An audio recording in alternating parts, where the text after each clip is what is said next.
A very good afternoon, or morning, or evening, as the case may be. I'm Justin Scott from Temasek Polytechnic in Singapore, bringing you our fourth live webinar for 2016. This webinar series is brought to you jointly by the Singapore Training and Development Association, better known here in Singapore as STADA, and the Center for Transcultural Studies at Temasek Polytechnic. Through these webinars, we seek to create a platform for knowledge sharing by connecting thought leaders from around the world. Those of us here today, and those of us who will watch a recording later, will be located around the world and come from a variety of different backgrounds. Many cultures will also watch these videos. However, there's something that is common to us all, I dare say universal, and that's the concept of change.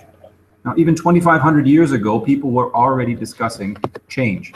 A Greek philosopher by the name of Heraclitus recognized today's topic, and he stated that the only constant is change. Now, our speaker this morning, very distinguished expert on change and trends. She'll not just talk to us about change that's happening all around us, but how we're actually dealing with that change. As today's topic is coping with digital transformation. Cécile Dumailly is an international consultant on corporate change and new corporate trends. She's a founder of Early Strategies, a change consultancy centered on new and future trends as well. Now, based in France, Cécile joins us, where she consults mainly on strategy, disruptive change, and early adoption within large companies. Prior to creating Early Strategy, she had 20 years of executive and people management experience at such companies as at IBM, AT&T, and GE. Cécile is a former VP and current member of the European Professional Women's Network, and she's also a visiting lecturer at HEC Business School, one of the premier institutions of higher education in France and within Europe. Right? She's co-authored a book, Networking, The New Adriana's Thread, and has published several white papers, including The Business Impact of Social Networking, which appeared in 2008. Now, that's almost a decade ago. I want to take just a moment and highlight this to the audience. Today's speaker was talking about social networking's impact on business in 2008. Now, to put that into perspective, Facebook only opened to the public for the first time end of September 2006. Now, I could go on about her accomplishments, but I think it's best to turn it over to our distinguished expert to talk about change and how we in our organizations can better manage. So without further ado, let me hand things over to Ms. Cécile Dumailly to begin her presentation. Cécile, over to you. Thank you very much, Justin, and good day to everybody. Good afternoon. It's 1 p.m. in your country. I'm very happy to present today. As Justin explained, I'm a consultant in organizational change. I work mainly with multinational companies, and I have 3 areas of expertise relating to organizational change. The first is technology adoption. The second one is sustainable responsibility, and the third one is behavioral sciences applied to organizational change and, of course, resistance to change. So today the topic pertains to technology adoption, of course. So I'll switch now to my presentation. Screen share. Okay, so you should be seeing the presentation now. Okay, so a few months ago, last year, with a small team, we started this research. The goal was to research multinational corporation over 2,000 employees, because we wanted really important corporation to analyze how middle manager live through the digital transformation. Why middle management? Why this specific layers in the organization? For 4 reasons. The first, because middle manager are an essential machinery in organization for a change to succeed. They need to take ownership of this change. If middle management is not taking ownership of a change, nothing will happen in the organization. Even if it's decided, if it's communicated, middle management need to really step in. The second reason is that part of their role relates to managing the information, and this is deeply changing with the technology. So we wanted to see how their role was impacted, how their role was changing because of that. The third reason is because by definition they are in between. It's not an easy position. There are even some statistical research in the US saying that the middle management experience more distress or depression than the rest of the organization. So we wanted to see also if this has an impact, even though we were not asking a psychological question, of course. And the last reason, but not least, Justin mentioned Facebook, and since the arrival of social networks and the 2.0 era, we've been said there was a prediction that organization will flatten. And when you think about flattening, you think about disappearance of middle management layers, some of the layers. So we wanted to see if that was going to happen. The participant, we had 117 people answering to the questionnaire. We kept responses from 94 participants who were in the target and who completed the entire questionnaire. So on this slide, you have the participant corporations. Those in bold are the corporation who had several participants answering. So you see, it's pretty global, and you have a few Asian-based companies, but most of the companies have presence worldwide. The demographics of the participants who answered, job areas were mainly IT, sales, and marketing. From an age range perspective, it was pretty distributed. When you think about middle management, usually it's people arrive in middle management roles after 35, so this is really reflecting the middle management population. The organization size, we had a good deal of very, very big corporation, over 100,000 people represented, and most of the organization, as you see, are over 10,000 people. Sectors of these companies, mainly IT, telecom, bank, a lot of banks, and consulting and education. But again, we had a pretty good representation from many sectors. Respondent country were mainly France and Europe, but also US and a few from Asian and Latin America, represented by Brazil and Argentina, and Asia represented by Hong Kong, India, and China.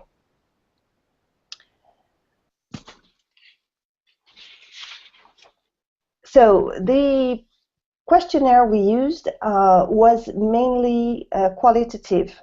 We had a very few quantitative questions, and this is one of them. The reason was, again, we didn't want to have the profile of the typical middle manager going through the digital transition. We really wanted to have feedbacks to inspire people in charge of this change in organizations. So IT people, HR people, learning and development people. So this is why the questionnaire was mainly qualitative. This quantitative question is interesting because we asked which digital tools they use. And there is an interesting distribution. Of course, internet is now widespread and everybody is using it. I have to mention that when I was running that, writing that white paper that Justin mentioned in 2010, 2009, some of the people I reached in banks were not having access to internet. They were not even using email. Nowadays, everybody is using email, so we didn't bother to ask the question. Internet is coming next. Instant messaging is very high, which means it has become a real management tool, and this is really interesting because, again, a few years ago, there was a lot of resistance among management, all types of management, against instant messaging. Another interesting thing is that they use more videos than blogs. So we see that the usage are changing very, very fast. These quantitative questions, a few of them were analyzed by a partner of mine, the Institute of Environmental Medicine. And the scientists took the questionnaire database and the responses database and tried to find some trends from a scientific viewpoints, crossing the figures and so on. They didn't find any trend related to gender, to country, type of job. Only age has an impact among social demographics variables. And the trend is that younger middle manager think more than people depending on them have not enough information. And this is the only trend related to demographics. Now, they found some other trends, quite interesting, so I will mention them very quickly without going into detail. They use the middle manager who use more communication and sharing tools. This is, for example, the internet, or this is e-learning, digital learning, enterprise social network, and so on. Have a better view of the quality of information they find, and also, very, very interesting trend, think that ethics are improving because of the digital transformation in company, and knowledge sharing is improving. And those who use less have a perception that the corporate culture is not changing, and have a perception that it's not that easy to share ideas and to influence. So there's the more you use and the more things, the less resistant there is. So this is interesting, and this is not on all values, but on some specific values, as I said, ethics and knowledge sharing. So pretty interesting. What I would like to do now is to share a few of the findings with you around the change of the middle manager role, because the research report is quite rich, so I will not mention everything, but there's 4 different ideas I'd like to mention. The first one, the shift from traditional management to leadership, and I will explain in the next slide. And then I'll explain about the downside, so the other side of the coin, how power, status, and legitimacy are changing. Then I will explain about the feeling from the respondent about complexity and uncertainty and how they have to cope with that. And last, we will dig into the new skills for the future and how they responded to that and what they think the new skills should be. So shift from traditional management to leadership. A fourth of the research report focuses on how middle management identity changes. So it's quite important, and the most important finding is that shift. So traditional management is about directing, controlling, passing information, so taking information from the top of the organization and explaining it to people depending on us. and on the other way, compiling information from operations and marketing and so on, and passing that in a synthetic format to the top executives. And this is not possible anymore and not required anymore to execute a traditional management role, according to the participants. A traditional management role that consists in directing and controlling people. Much more leadership is needed now. A leadership that's a very nice sentence I took from the responses is they think they have to facilitate the organization. Just like a facilitator acts in a meeting, they have to facilitate the organization.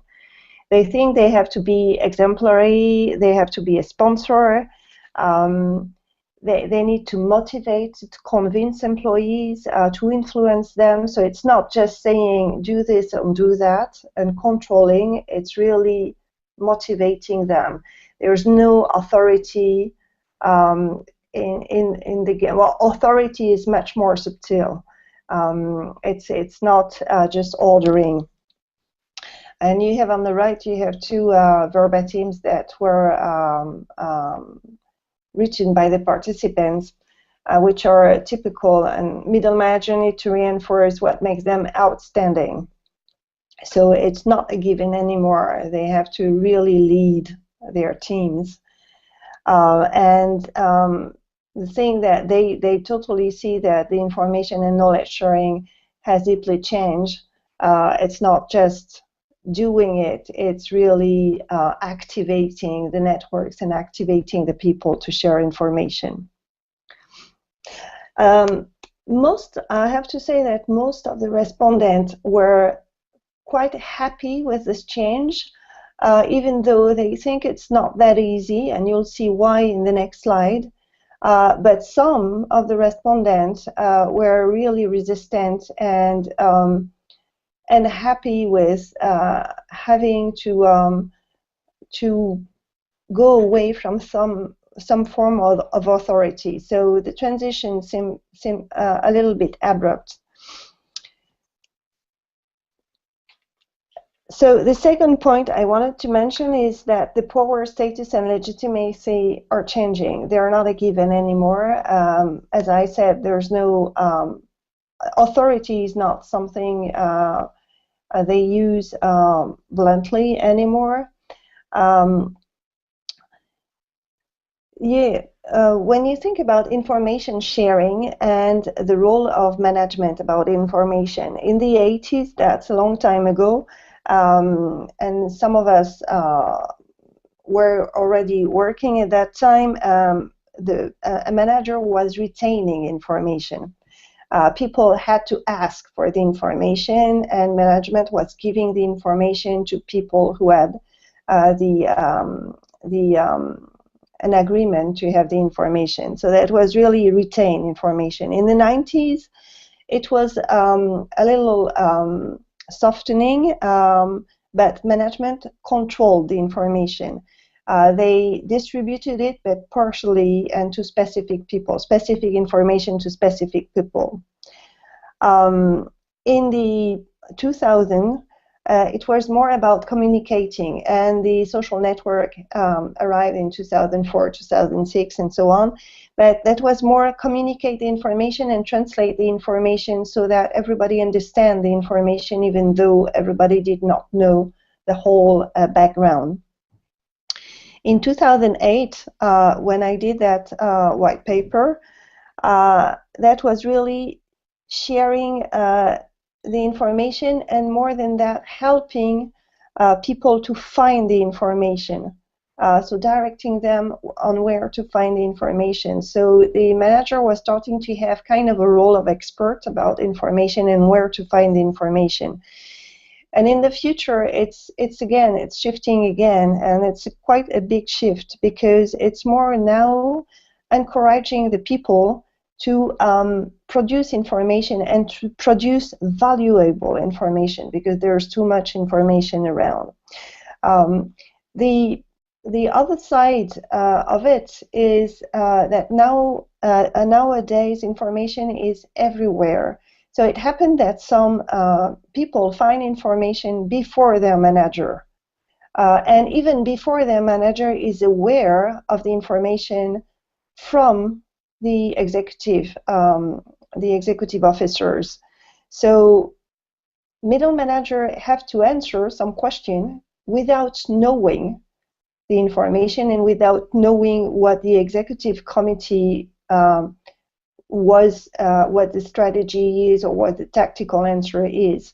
So they have a very they have to be very balanced and very sound in the how they explain, and very creative is not the word, but have really a very good understanding of the strategy of the organization to be able to answer any kind of question without having prior briefing. And this is what shows up on this slide about the power. They don't have a privileged access to information anymore, and their power is challenged because everybody can find information everywhere without going through management. On their status viewpoint, well, obviously, personal assistants are disappearing more and more because technology is giving the service that personal assistant were given anymore. But some of the tasks are not delegated anymore. Just like they were mentioning, like doing hiring people, or doing expense reports, or doing even statistical reports and things like that. They have to do it. And also they are continuously working. Two different people mention the word hide. It's not possible to hide anymore. So it's quite funny, but it's really interesting, because one was saying it's not possible to hide anymore in meetings, and the other one was saying it's not possible to hide anymore in the organization. So there's no rest. There's no way to rest. You're always on, always being asked, and some of them are not sure this is really healthy. On the legitimacy side, it relates very much to the technology. They have to guide people without knowing the technology themselves. And some of them fear that millennials, so the youngest, who really understand technology without having to learn about it, will see them as dinosaurs. So they are very knowledge. They want to learn about the technology, even though they don't really know how to do that, because there are so many tools to learn about and so many new usage to learn about.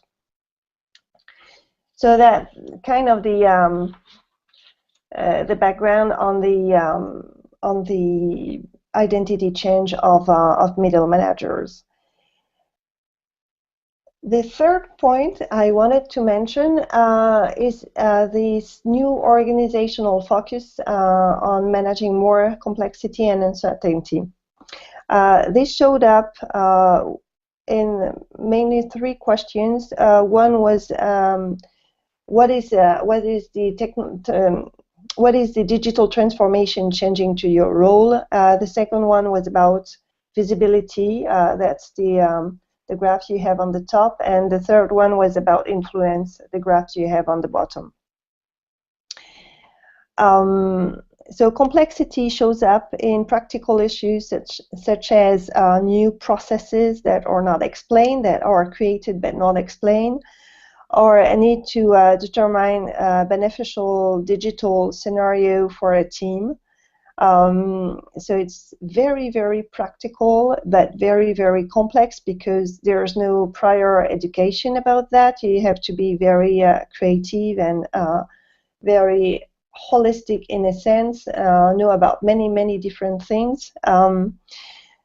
Also, middle managers are more involved in representing their brands, even if they are not in marketing. So this is more the visibility question.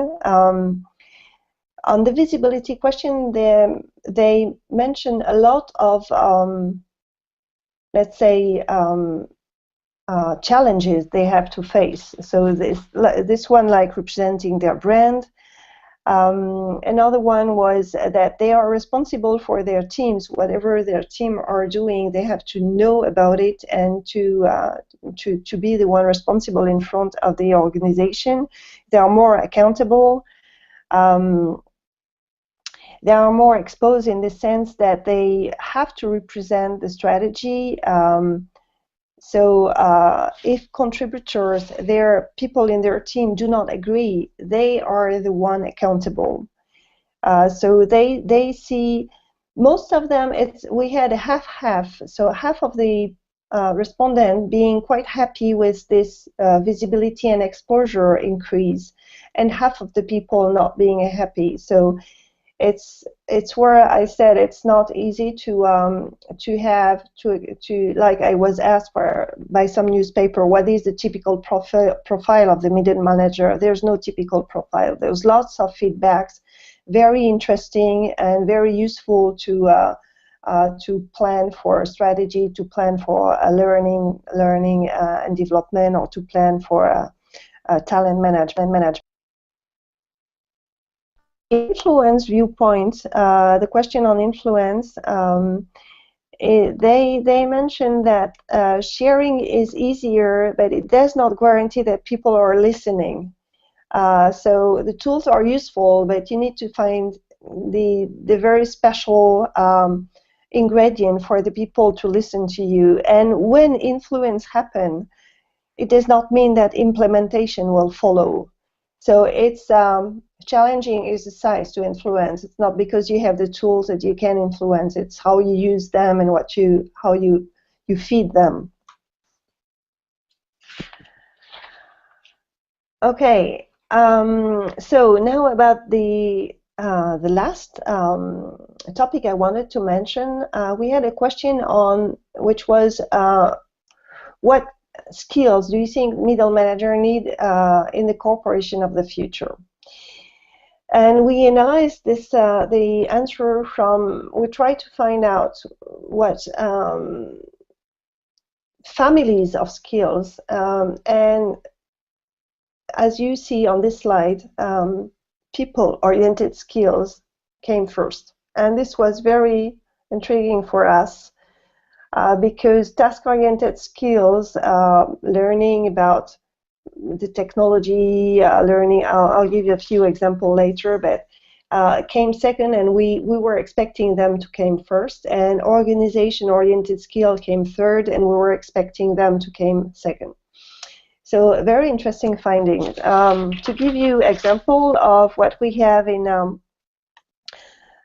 technical or task-oriented skills, it's knowing about technical area, knowing about tools, processes, or developing processes, knowing about them, dealing with productivity, with efficiency, dealing with expertise, being an expert, for example, in areas such as IT, finance, English speaking.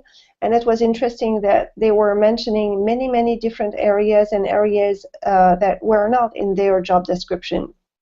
So they think they need to acquire technical skills beyond their job description. Organization-oriented skills, it's more about the vision, understanding the vision and creating the vision, understanding about business transformation, dealing with organizational change, being aware of new business models and creating new business model, and also environmental awareness. And people-related skills, it's definitely leadership, coaching, and collaboration. So it's networking, it's collaboration, and that it's managing communities, federating effort toward the same objective through expressing and clearly explaining collective goals. It's people management skills, talent management, being flexible, adaptable in management, in managing generation, new generation, different generation together. It's people development skill, and it's also openness, like giving feedback, having meaningful conversation, conducting conflict talks, and development conversation, including in a virtual environment, so through a screen like we're today. So this people-oriented skill, you will think that they have them since a while, since ever, but they think this is what they need to develop in the future. So this was really, really intriguing. And we analyzed further and found kind of a weak signal throughout the questionnaire answer, which is that there's a kind of a potential divide between middle management and the executive committee in the fact that they fear, so it's a weak signal, so it's not a trend. It's some of the people mentioned that, not all of the people, and there was no specific question about it, so it's not, I don't want to make it bigger than it is. It's just something we have to be careful about. Some of the middle manager reported that the executive committee was asking a lot of reporting, and that the reporting was not always interesting because it was lacking some background information, and that they were really thinking under this kind of request. And so they were just fearing that the digital transition is not, or the digital transformation is not well understood by their executive committee, and more used as a tool, and that the cultural transformation of the organization is not foreseen. So again, it's a weak signal, but it relates to losing some humanity into the organization, something that they fear, and which is maybe why they want to acquire more people-oriented skills.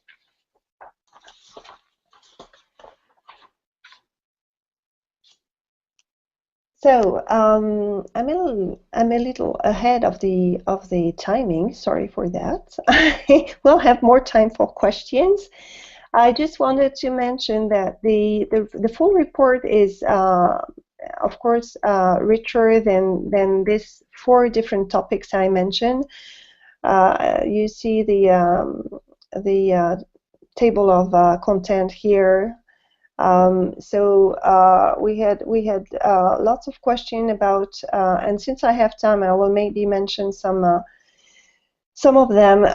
We asked, for example, if organizations are flattening. So this is on page 36, and the answer is basically yes, organizations are flattening. But this is not only from a layers viewpoint. They see layers disappearing, and they think it's logical, and it's okay, and it must be done. But they see also more cross-functional discussion. They see silo disappearing, and this is pretty good. But they see also less structure in the organization, and less process for information sharing. And they think this is part of the organization flattening trend. So it's not only a vertical flattening, it's also more porosity horizontally. So that's kind of an interesting finding. Another finding was that we asked about crowdsourcing information for organizational change. And we had a very broad spread of answers. Some of the middle managers are using tools to crowdsource ideas to transform the organization, and some don't know at all about it. and it's not the way you answer is not related to their sector or to their job. It's really very distributed, and those not knowing about it were quite interested in the question and asking more information through the questionnaire. So that was interesting too, having a question coming from a question. I'll stop here because otherwise I'll go into many details, and I'd like to stay onto those four different topics I mentioned, and maybe I'll hand over back to Justin. Okay. And I'll stop sharing my screen. Okay. Thank you, Cecile. All right. Very interesting research that you've presented for us. Some good thought starters as well. Okay. Also joining the webinar today, we have several industry experts that I'd like to take just a brief moment to introduce. Robert Yeo is here in Singapore, is the Executive Director and CEO of STADA. Hello, Robert. And Hans Kusuma, who's a Digital Acceleration Manager at Danone Early Life Nutrition. So welcome, Hans. Gents, and the panelists also, you'll see there on the to the right of Robert, we have a few student and staff from Temasek Polytechnic joining us also live from here in the Global Connect Village. During our remaining time, and we have about 20-25 minutes, we'll open things up for questions. I'd like to open it up to the panelists first. Those of you who are watching remotely, we're now on YouTube, so do feel free to send your questions in through that chat box that you see on the right side of your screen. We'll pick those up and incorporate those into the discussion. Okay, so if I could turn it over to the panelists. And before you speak, please come off of mute. Don't all rush in there. Robert, you have a question? You want to kick us off? Well, I think by your presentation on your fourth slide, where you showed 1% is people skills, yeah, and towards acquiring such a skill, do you think there's a need to also look at the model of human resource, traditional model of just com and ben, to make it work into this context of a flatter organization and more communication required in terms of people skills orientation? There's definitely something to do to support the middle management into shifting from traditional management to leadership skills, and they require help. They require help. They ask for help in many different topics. The very basic one is, of course, the use of tools, because there's too many tools to learn at the same time. So they ask for some guidance, or at least some process on how to learn. They need to develop their technological learning skills, rather than being taught to use such or such skills. They need to be said or be explained how to test them, or how to not be shy about testing things and things like that. As I said, leadership skills, influence, visibility, this is why I mentioned them. So this is something very strange for them. They need help and they need background on that. So yes, there is definitely something that HR and learning and development teams need to consider.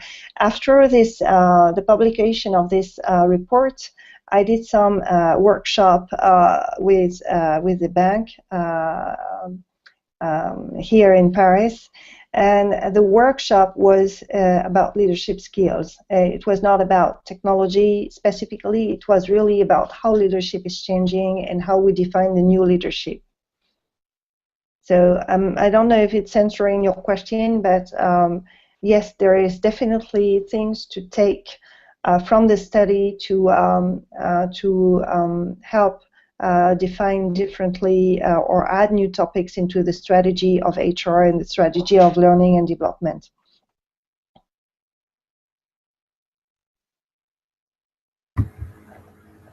No, but it sounds like the management as you're describing it, or as you've defined it, Cécile, they're looking for a safe environment, a place to be able to explore. Did you find a disconnect between what the boardroom is expecting and what's happening on the floor? And have I captured that correctly? Yeah. Again,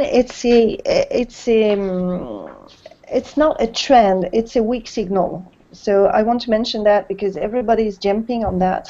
But it's a weak signal. There was no specific question about that, so I cannot say. It popped up here and there that yes, there is a disconnect between the executive committee and the middle management. And the middle management is deep in the issue, in the change, and so on. And the executive committee is more seeing that, oh, wonderful, there's a lot of data around, and there's a lot of, and we can ask any kind of report, and it's just like a game. But again, this was weak signal. So just something to care about, not something that is happening. Okay. All right, makes sense. All right. Yeah. Looks like one of our students at Tamazight Polytechnic got a question for you, Cécile. You would introduce yourself and ask your question. Hi, I'm Cookie from Tamazight Polytechnic. I would like to just ask a question. Change was actually being mentioned regularly by Cecilia when she was going through a part. So resistant change is, as we all know, is very common in organization. So does structure inertia and fear of the unknown reasons why organizations are quite resistant in adopting technologies? Because it's very ambiguous, they do not know what other outcomes are. So is it the reason why the organizations are very resistant in adopting all the technologies? I'd like to get your opinions. I'm sorry, Justin. Could you repeat the question, because I'm having internet latency is not good. So I had some of the question going away. I'm sorry for that. Oh, okay. I will speak slower. Yeah. Okay. Change was being as you actually mentioned change regularly just now. So resistant change is very common in organizations, as we all know. So does structural inertia and fear of the unknown reasons why organizations are resistant in adopting these technologies? So whether just a general fear of the unknown is causing the resistance? Is that?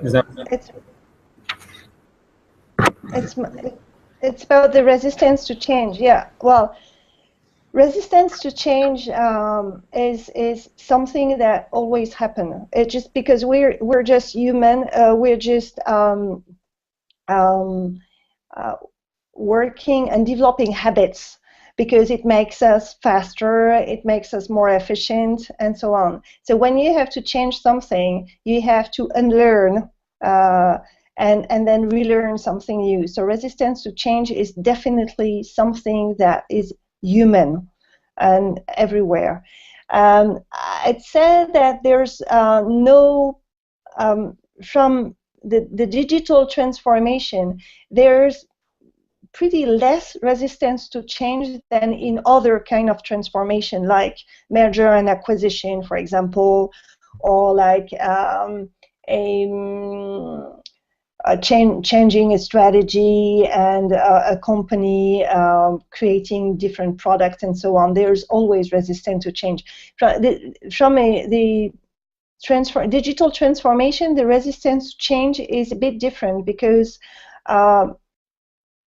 the digital tools are everywhere, in private life, in corporate life, and the middle manager we questioned are fully aware that this is happening, and that it needs to happen, and they need to be part of it. So they are not much resisting from an overall viewpoint. they just they resist because it's kind of difficult for them, and they are most of the time left alone with how to learn new tools, which tool to use for what. For example, when you think about social networking and collaborative tools, you think about enterprise social network, but accounting tools also have a collaborative side. A financial tool have a collaborative side, and there's collaboration everywhere. So where do you collaborate? Do you collaborate in SAP? Do you collaborate in Microsoft? Do you collaborate in Yammer? Which tool do you use for what? And then when you have different generations to manage, you have younger generation like you are who come up with easiness to use any kind of tool, and you have older generation who have been used to be very structured, use email for something and use Word for something else, and use collaboration for project management, for example. So very, very structured. So you have very different usage. And the resistance I found in middle management is more a resistance because they don't know where to start. And those who are really better, let's say happier, even though it's not really the word, but happier with that change, are those who are just testing and not fearing to make mistakes. But again, this is not a given to everyone to not being afraid to make mistakes in the corporate environment. So there's resistance. They would like more guidance. You're welcome. You're welcome. Thanks, Pookie. Good question. All right. Hans, do you have a question for Ceci? Hello. There we go. Okay, great. So yeah, I have two actually. So first of all, did you lose me again? No, right? Okay. So yes. Okay. First of all, what's your tip for a pretty much established corporate to embark on this journey, on this transformation in digital, and employ that startup mindset in a way, if I may say, to dare to experiment and do a lot of things that you were saying about testing and all that, because of course in the pretty much big corporate, it's not that encouraged to have failures. That would be one. And secondly, we have a lot of digital data points sitting in the company with different departments having all the data and based on their interests. And how do we break silos to really ensure that this digital transformation is calibrated to everyone, so everybody is on the same page and everybody has the same knowledge in the data and digital, so that there's no more silo. So that would be all from me. Thank you. Okay.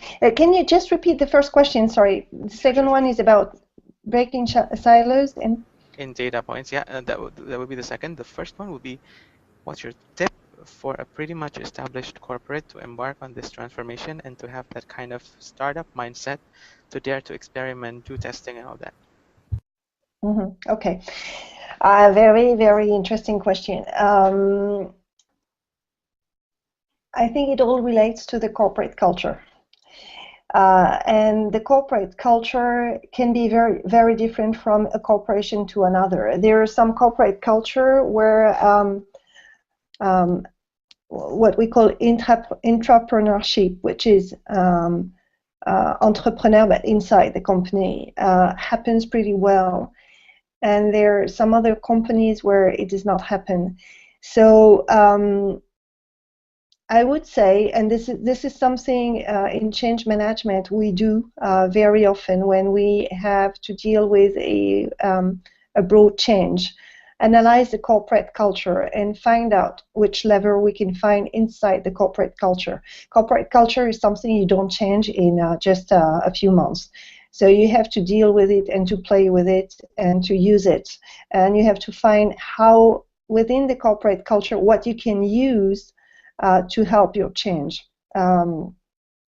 So having that entrepreneurship or creativity mindset you mentioned If the corporate culture does not allow it, you need to work on the corporate culture first, or at least together with your program. All right. So this is a lot of common. Well, this is vision, mission, strategy. Align vision, mission, strategy, and communicate about it. And also, because we're in a world of technology where projects are deeply changing. 20 years ago, you started a project, you had a middle of the project, and you ended the project before going to another project. Nowadays, you start a project, and then the second project comes in the middle. So you're always in beta testing something. You're never really finished. You also do like what we call dirty tries, or try fast and fall fast, just to be able to have the learning. So I would say to develop the creativity, you have to allow some experiments here and there. And you have to have your executive committee and your middle management agreeing on what kind of experiments there can be. And where usually they agree, it's on issues they cannot solve through traditional means. Like, for example, there's a niche market, and you have no idea how to address that. You cannot hire people because it's too expensive. You cannot have a whole new team for this new niche market because it's not giving enough money to justify that. So usually the management, executive management and middle management agree on the fact that they can create some virtual teams using the people already in the organization who will use some of their time, 10% of their time, to address this niche market, and this will be an experiment. This is a type of experiment. So this is how you can develop this mindset in the organization, by starting with a few experiments and showing and making them transparent to everybody, when it works, when it does not work, what learning, and so more and more the mindset will come. And about your second question about breaking silos,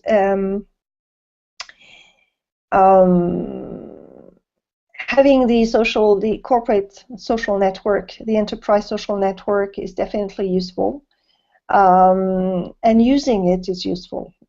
Because if you don't use it, it's not just because it's there that people use it. So having the tool is not enough. You need to use the tool, and you need to use the tool for a real question. If you,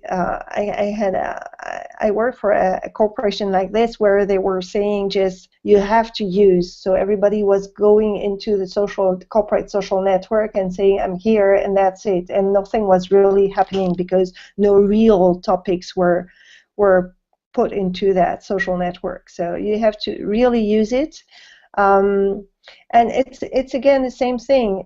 Experiments. Take an issue in the organization that nobody has been able to solve before, and put it in a collaborative mode and in a transparency mode in the enterprise social network, and make the different people from different organizations aware of it, and allow them to participate to solving the situation or finding ideas or whatever. Use crowdsourcing for a change. For example, you have a question, crowdsource ideas across the organization. This is helping to break silos too. Develop. There was some interesting things done by some big corporation with videos and developing videos, and everybody was allowed to use their webcam or their phone to do a very short video about something very interesting their team was doing, something new their team was doing, and they had kind of an internal YouTube. This helped a lot to break silos.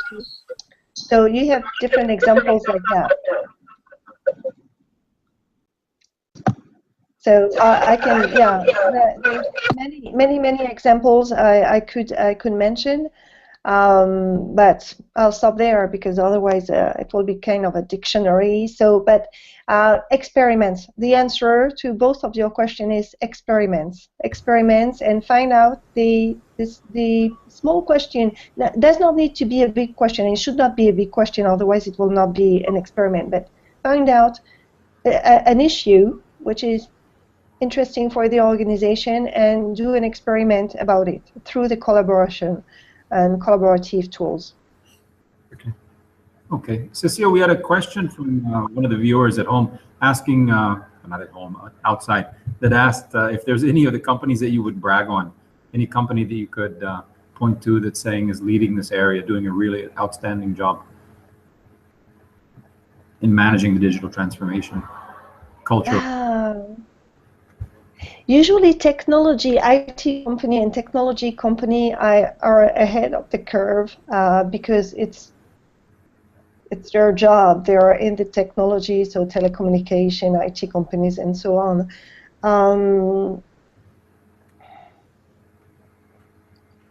I honestly no. You have, of course, you have startups or big startups like. Of course, you mentioned Facebook, Google, and so on. But it's very, very specific, and it's fast-growing companies in the IT, and they have a very. They started from scratch. They grew very fast, so they have a different organizational structure. Even though some of them are structuring more and more because as they grow, they need to structure. But no, honestly, no. Nobody's. I don't think anybody is outstanding. There are some teams in some organization that are definitely outstanding, but total corporation, no. Not that I know. Maybe there are, but not that I know. Okay. Thank you so much. Time has caught up with us, and sadly, I need to bring this engaging session to a close. Cecile, thank you so very much once again. Panelists, appreciate your questions as well. To all our viewers out there, thank you so much for joining us today's webinar, brought to you by STADA and the Center for Transcultural Studies at Temasek Polytechnic. For more on change and how your organization can be an early adopter, help to manage it, visit earlystrategies.com. Actually, the full report is available from Cecile, so do reach out to her. She can be found on LinkedIn. Also, you can follow her on Twitter. And visit the STADA website, stada.org.sg. For the archive. This webinar, as well as previous ones, will be posted there. Right. Charles Darwin, who's noted for his observation on evolution, commented on change that it's not the strongest or the most intelligent who will survive, but those who can best manage the change. Now, hopefully you've gained some insights and started thinking on how you can help your organization manage the change that's going on that is constant. And today, one other thing before I close, is the Chinese Mid-Autumn Festival. So it only seems right that we sign off with a Chinese proverb. Right? When the wind of change blows, some people build walls, others build windmills. So on that note, this is Justin Scott from the Global Connect Village at Temasek Polytechnic in Singapore. Goodbye. Thank you. Goodbye.